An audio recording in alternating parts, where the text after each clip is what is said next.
저희 교회가 40살 생일을 맞이합니다.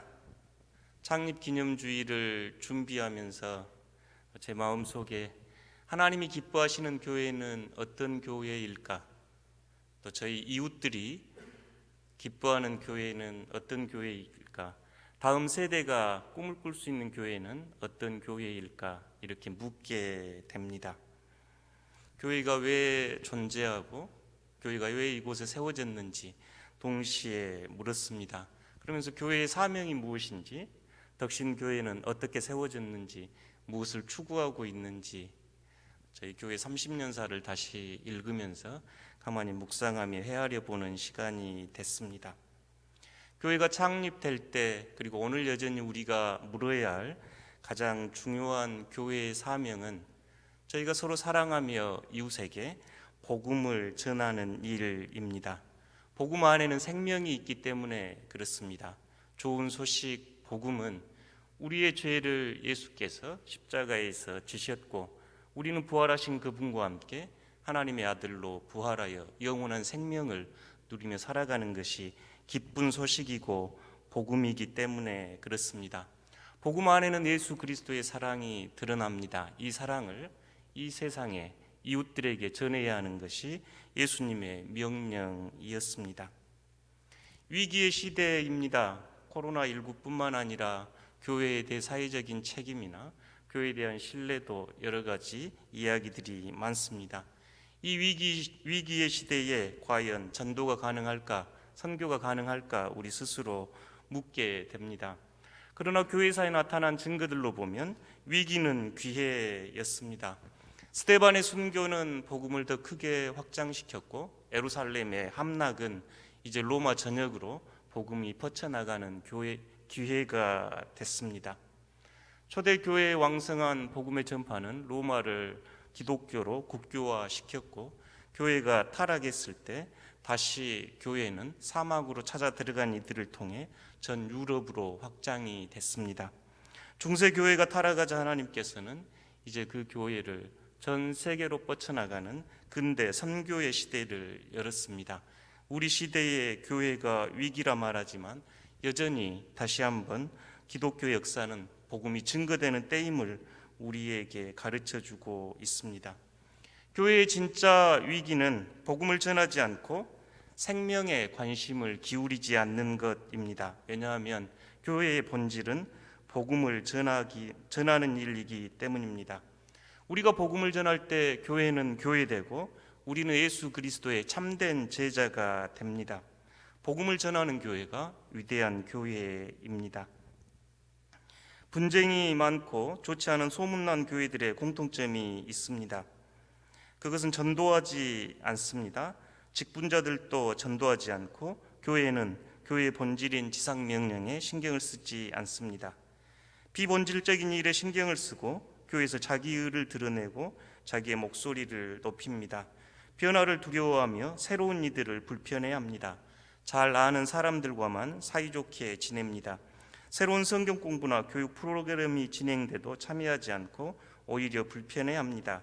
늘 지금처럼 전에 해왔던 방식대로 영혼 구원하며 생명 살리는 일보다 익숙했던 것, 편안한 것이 좋습니다. 분쟁이 많고 좋지 않는 소문이 난 교회의 공통점이라고 합니다. 우리 교회는 어떤가요? 정직하게 묻고 기도하는 시간이 되면 좋겠습니다. 하나님이 기뻐하는 교회, 이웃이 행복한 교회, 다음 세대가 꿈을 꾸는 저희 덕신교회가 되기를 소망합니다. 복음을 전할 때 교회는 진정성이 회복되고 우리 또한 그리스도의 참된 제자로 진정성이 회복됩니다.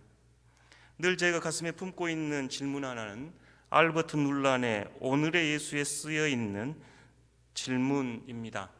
오늘날 그리스도인이든 비그리스도인이든 예수의 가르침을 중요하게 여기지 않습니다.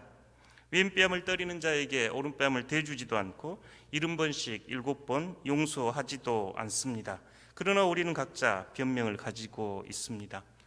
이 눌런의 이야기는 늘 가슴에 있습니다. 제가 정말 예수 그리스도를 중요하게 여기고 사는지, 믿지 않는 이들처럼 똑같이 중요하게 여기지 않는지 제 스스로 묻는 질문이기도 합니다.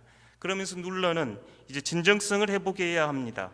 그럴 때 우리가 예수님의 참된 제자로 살아갈 수 있습니다라고 제안합니다. 우리 교회는 그래서 이 진정성을 회복하기 위해 예수 그리스도를 더 친밀히 알아가기, 더 많이 사랑하기, 더 가까이 따르기를 기도하고 있습니다.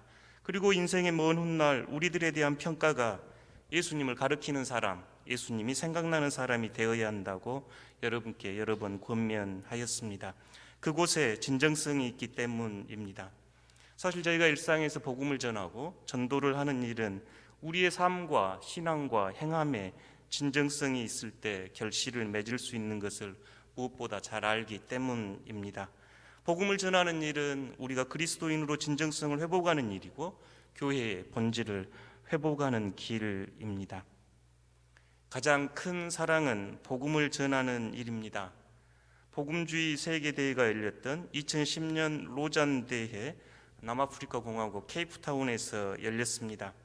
그들의 선언 첫 문장이 우리는 하나님이 먼저 우리를 사랑하셨기에 하나님을 사랑합니다 라는 선언이었습니다.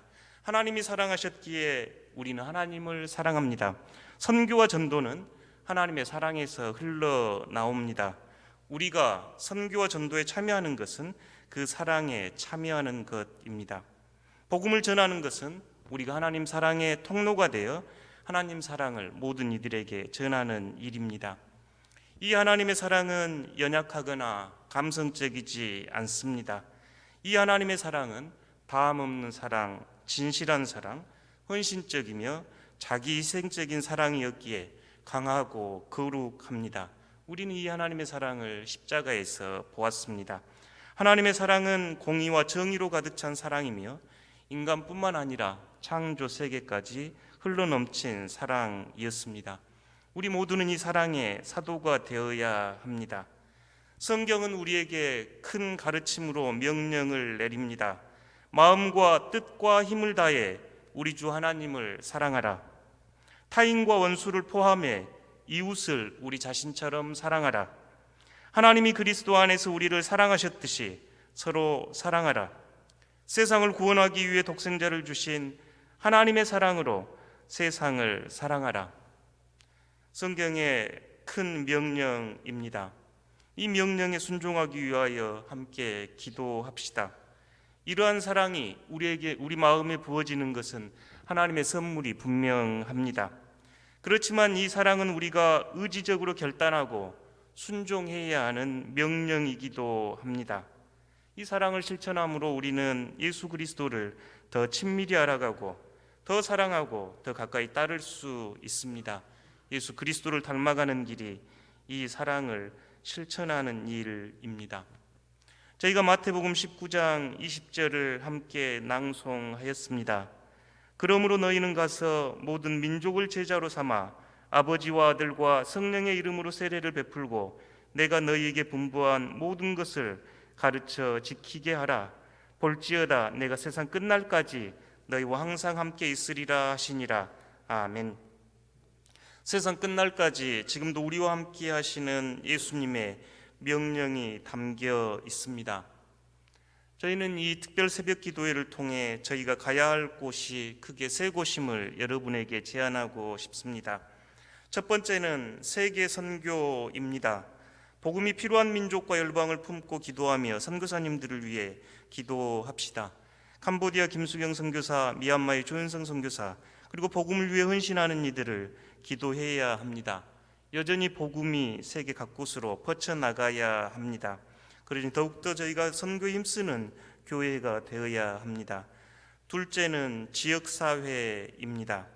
이웃들에게 필요한 교회, 이웃들에게 복음을 전하는 교회, 이웃이 우리 교회로 행복한 교회가 되기를 꿈꾸면 좋겠습니다.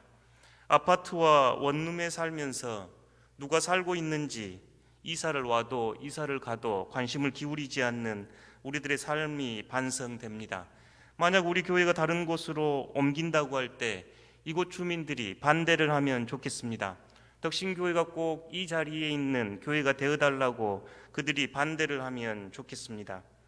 작은 정원을 가꾸고 꽃을 심고 화단을 가꾸는 일은 이웃들에게 중요한 일입니다. 구체적인 통계는 후에 이양호 목사가 제시하겠습니다만 순천 인구가 대략 28만, 현재 기독교인이 25%, 4분의 1, 7만이라고 합니다. 여전히 우리가 만나는 4명 중 3명은 그리스도인이 아닙니다. 순천에서 가장 좋은 위치에 차지한 교회가 저희 덕신교회입니다. 컴파스로 그리면 저희 교회 인근에는 순천 인구의 약 60%, 16만이 거주하고 있습니다. 12만 명은 여전히 복음을 영접하지 않는 이들입니다. 우리는 이 순천 지역을 복음화하고 선교하기 위하여 이곳에 있고 순천에서 덕신교회는 가장 중요한 자리에 있습니다. 그러니 이웃들에게 복음을 전하는 교회, 이웃이 우리로 인해 행복한 교회가 되는 꿈을 꿉시다. 마지막으로 다음 세대입니다. 청년 세대와 교회 학교는 중요한 선교지로 이제 인식해야 합니다. 저는 유럽 교회와 서구 교회의 몰락을 목격했습니다. 다음 세대와 청년이 없는 교회가 많습니다. 국제 선교 대회를 열면 항상 제일 중요한 아젠다가 다음 세대 청년들 문제입니다. 우리도 이 문제를 심각하게 여겨야 합니다. 지금까지 저희는 세계 선교를 위해 최선을 다했습니다. 이제 다음 세대, 저희 교회 학교와 자녀들, 청년 세대들을 위하여 무릎 꿇고 기도해야 합니다. 많은 선교사를 파송한 나라들이 교회가 텅텅 비어가는 현실을 목격했기 때문입니다. 사랑하는 덕신교회 성도 여러분, 이 아침에 결단하며 기도합시다.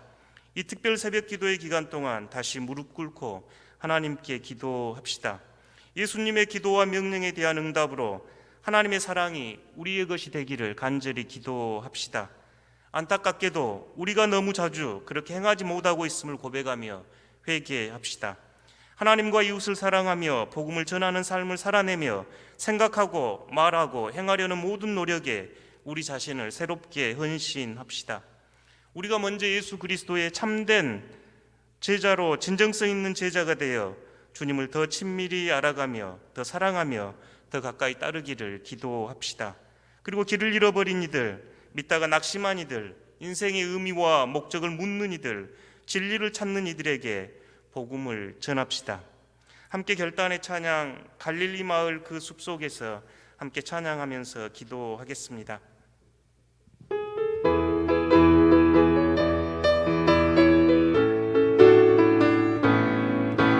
갈릴리 마을 그 숲속에서 주님 그 열한 제자 다시 만나시사 마지막 그들에게 부탁하시기를 너희를 따라서 세상으로 가서 제자 삼으라.